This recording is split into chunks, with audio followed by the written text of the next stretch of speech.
అండి, welcome to Shanmukh cooking recipes. నేను పద్మాని.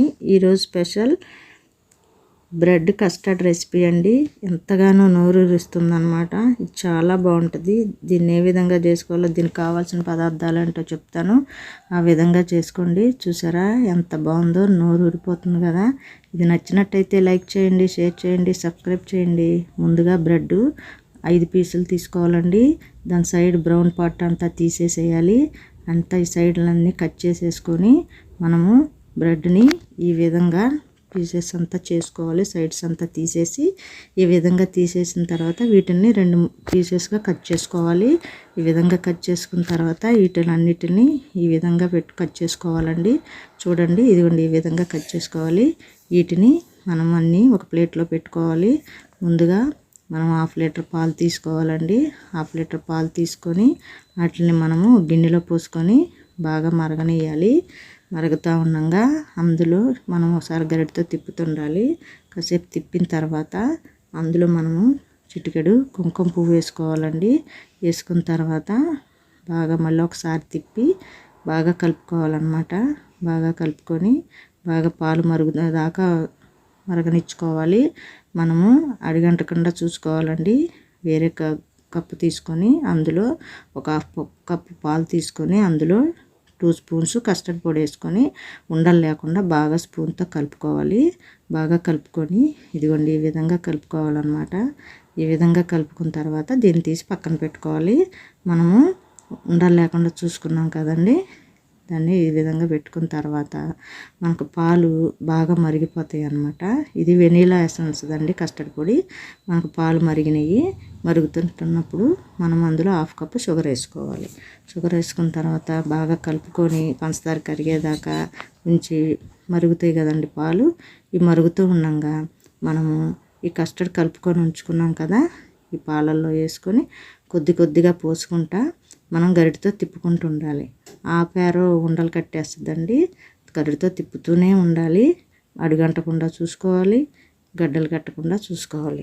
ఈ విధంగా కలుపుకున్న తర్వాత మనకి కాసేపు ఉంచి ఒక 5 మినిట్స్ దాకా ఉంచి తిప్పిన తర్వాత మనం ఈ విధంగా ఉంటే చాలండి. ఈ విధంగా మరీ గట్టిగా ఉండకూడదు. ఈ విధమైన పలసన ఉంటే మనకి తర్వాత ఫ్రిడ్జ్లో పెట్టుకున్న గట్టి పడిపోతుంది, ఆరబెట్టుకున్న గట్టి పడిపోద్ది. అందుకని ఈ విధంగా ఉన్నప్పుడే మనం తీసేసి మనము పక్కన పెట్టేసుకోవాలి. ఈ విధంగా పక్కన పెట్టేసుకొని మనము పక్కన అలాగే పెట్టేసేయకూడదండి. విడిగా పెట్టినా కూడా మనం గరిటతో తిప్పుతూ ఉండాలి. ఈ విధంగా తిప్పుతూ ఉన్నప్పుడే మనకి పైన అట్టకట్టకుండా ఉంటుంది అన్నమాట. మనం ఏం చేయాలి, ఈలోపు అంతా అయిపోయింది కదండి. దీంట్లో జీడిపప్పులు, బాదం పప్పులు, పిస్తా పప్పులు అన్నీ మనం వేసుకోవాలి. అన్ని పప్పులు వేసుకున్న తర్వాత మళ్ళీ ఒక 5 నిమిషాల దాకా మనం ఒకసారి కలుపుకొని తిప్పుకొని పక్కన పెట్టుకోవాలి. ఇదిగోండి ఈ విధంగా కలుపుకోవాలి. ఇంకా మనము పక్కకు తీసి పెట్టుకుంటే ఆరిపోతుందండి. ఆరిపోయిన తర్వాత మనం చెప్పాను కదా, మనం గడితోనే తిప్పుతూ ఉండాలి. లేదనుకోండి పక్కకు పెట్టేసినా కూడా మనకేమవుతుందంటే అట్లా గట్టేస్తుంది. తీసేసామండి, వేరుగా తీసేసాం. పొయ్యి నుంచి తీసేసి ఇదిగోండి ఈ విధంగా అవుతుంది అనమాట. దీంట్లో కొద్దిగా ఇలాచీ పొడి వేసుకుందాం. ఇలాచీ పొడి వేయటం వలన చాలా మంచి స్మెల్, చాలా రుచిగా ఉంటుంది అనమాట. మనం వేరే పాన్ తీసుకొని అందులో 3 స్పూన్స్ నెయ్యి వేసుకొని 1/2 cup refined oil, sunflower oil ఉంటుంది కదండి, అది వేసుకుందాం. వేసుకున్నాక ఈ బ్రెడ్ అనేది వేపుకోవటానికి అనమాట. ఉట్టిగా రిఫైండ్ ఆయిల్తో వేపుకున్నా పర్వాలా, కాస్త నెయ్యి వేస్తే రుచిగా ఉంటుందని నెయ్యి వేయమన్నాను అనమాట. వేసుకుంటే వేసుకోవచ్చు, లేదంటే ఉట్టి ఆయిల్లోనే వేపుకోవచ్చు. ఇలా వేపుకున్న తర్వాత మాడకుండా చూసుకోవాలండి. గోల్డ్ కలర్ వచ్చే విధంగా 2 పక్కల వేపేసుకొని ఇదిగోండి ఈ విధంగా వచ్చేస్తుంది కదా. ఈ విధంగా వేగేసినాక మనం తీసేసుకోవాలి. తీసేసుకున్నాక మళ్ళీ వేరేవి కూడా మిగతా ముక్కలు కూడా ఉన్నాయి కదండి, అవి కూడా వేసేసుకుందాం.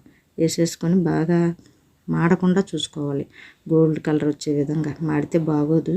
ఈ విధంగా అన్ని ప్లేట్లోకి తీసేసుకొని మనం మళ్ళీ వేరే కప్పు తీసుకొని అందులో ఒక 3 స్పూన్స్ మిల్క్ పొడి వేసుకొని అందులో 1 స్పూను షుగర్ వేసుకొని కొంచెం పాలు పోసుకోవాలండి.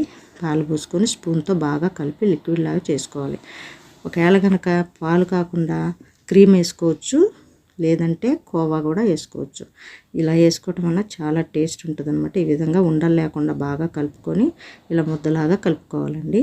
ఇలా కలుపుకున్నాక ఈ బ్రెడ్ పీసెస్ ఒక్కొక్కటిగా తీసుకొని దాని మీద మనం ఈ లిక్విడ్ అంతా బ్రెడ్కి అంతా పట్టించి దాని మీద డ్రై ఫ్రూట్స్ అన్నీ వేసుకోవాలి. వేసుకున్న తర్వాత ఈ విధంగా వేసుకోవాలండి. డ్రై ఫ్రూట్స్ అన్నీ వేసేసుకొని దాని మీద మళ్ళీ బ్రెడ్ పెట్టేసి ప్లేట్లోకి తీసేసుకోవాలి. అలా అన్నీ తీసేసుకొని పక్కన పెట్టేసుకోవాలి.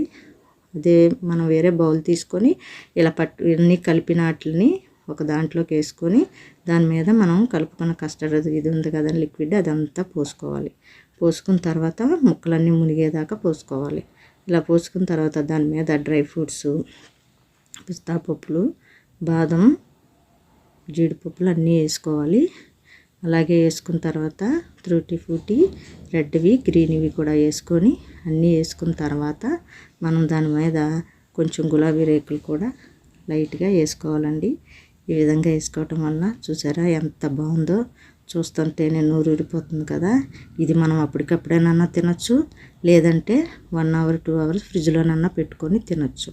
ఈ విధంగా చేసుకొని పెట్టుకోవాలండి. ఫ్రిడ్జ్లో పెట్టుకుందాం. ఇదిగోండి ఫ్రిడ్జ్లోంచి తీసినాక ఈ విధంగా ఉంటుంది.